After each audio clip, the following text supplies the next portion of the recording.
বন্ধুপাড়া জেলা পরিষদ থেকে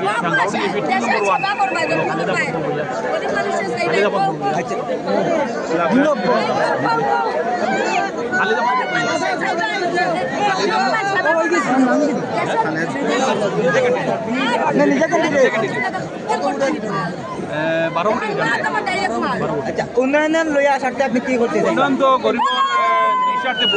নিঃস্বার্থে ভোট দিতে মানে গরিবের কাজ করার লাগে আমি গরিবর লিডার আমি গরিবর ধরে দিয়েছি মানুষে ভোট দিছে আনা পয়সা ভোট দিছে তারা মন দিয়া মানে